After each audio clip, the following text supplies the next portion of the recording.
ratings in the national magazines are moving up. We're seeing that CEOs all across the country are looking at Wisconsin.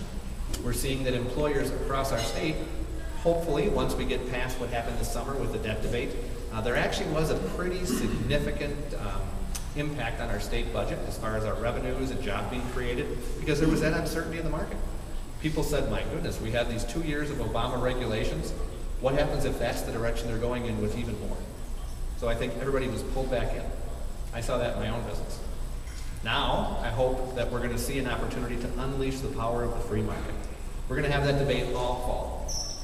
That's what I think we need to do, is to go out and be apostles for what we believe in. For a while, I think after the collective bargaining debate, I have to admit myself that when we were given the opportunity to go home for the weekend, right after the Senate Democrats fled to Illinois, I had people yelling and screaming just like all the legislators did, so I have to admit I was a little bit timid. I have to admit that after you have so many people yelling and screaming at you, you begin to look in the mirror and say, boy, am I doing the right thing? And I wondered, I'm from a Republican district, so it was easier for me to look and say, yes, of course you are, Robin. So I went out and I did things in my district. I went to the barber shop, and I thought, you know, I'm going to go into downtown Racine, which is definitely not a Republican bastion.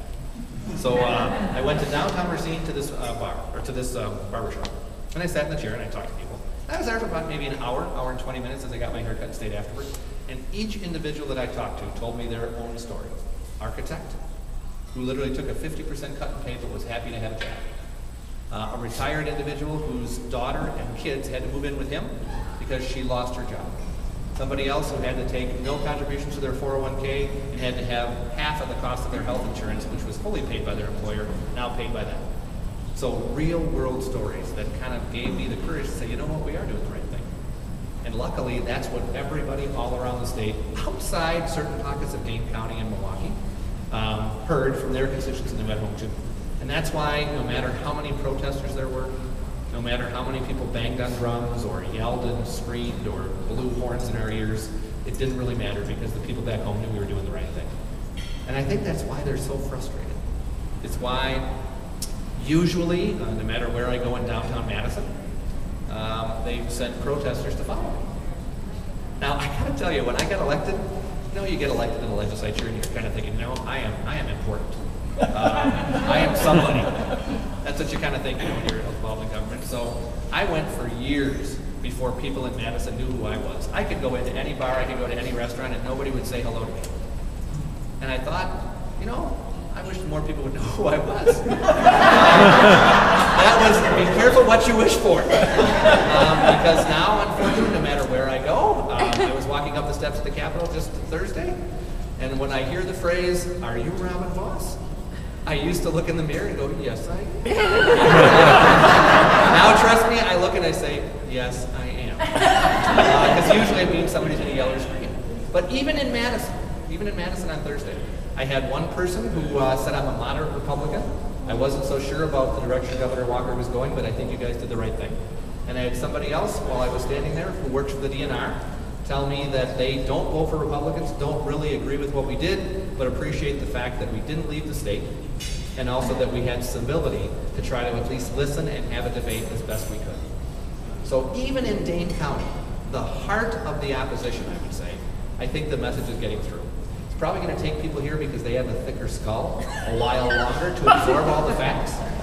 But I think at the end of the day, even in Dane County, we are going to see the results that are being utilized all across the state.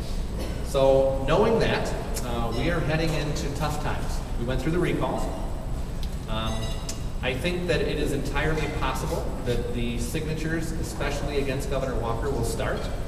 I'm convinced that somebody like Segway Jeremy, or one of the names that we all know, we kind of have, we have Shaggy, we have all kinds of different people that we know their names, that will file the recall paperwork. I think the national unions, if they're smart, probably will focus their efforts on the legislature, because there are 3 Senate seats which are competitive. And that means that they're going to have to go through an entire recall cycle next spring, just like we went through over the course of the summer. That's going to mean that we'll be in a little bit of paralysis, because when those recalls occur, it's very difficult to get things done, and I think that's what the Democrats want. But we're going to forge ahead. We are going to have an aggressive agenda this fall on job creation. You saw Governor Walker's proposals. I I think we're going to have a lot of good ideas that will happen before we adjourn for the holidays. And then we'll go into the recalls. And that's where, even though you live in Dane County, so you can't necessarily be helpful to somebody who lives in Eau Claire or Wausau or Racine, which is where the three most likely recall targets are, you certainly can help in other ways. You can still do phone calls. You can still send a contribution if you choose to. You can still write a letter to the editor and send it around the state because they publish them in my newspaper no matter where they come from. So there are a lot of things you can do, and we're going to need you. We are going to need you now more than ever because Wisconsin is going to be ground zero. There is no doubt in my mind that it will start in the spring. It'll carry right through the summer where we have a premier Senate race, and we will be a targeted state by the president's campaign. One last thing, just a statistic that you should think about, and I'll be happy to answer some questions. There are 16 states in the presidential election that are considered toss-up. We know Texas has got a pretty good chance to go for Republican. We know California has a pretty good chance to go for a Democrat. Wisconsin's one of those states that's on the bubble in the middle, one of the 16. Because of changes in the way that spending happens, we think that Barack Obama will probably generate about $1 billion in contributions to his campaign. $1 billion. We think that the Republican will probably generate about $600 million. There's no doubt that Obama is going to be able to raise more and probably outspend whoever the Republican nominee is. So if you take the TV markets in the 16 states that are competitive, and if you take most of all TV time between the primary in September, or I'm sorry, the convention in September, all the way through until the election, that does not come to $1.6 billion. So that means all the TV time in all the major states is just going to be focused on the presidential campaign spending. That's without the legislature. That's without the U.S. Senate races. That's without any independent groups like Club for Growth or We Are Wisconsin or any one of these front groups. So if you thought the elections this summer were competitive with the amount of TV ads that you saw, you ain't seen nothing yet.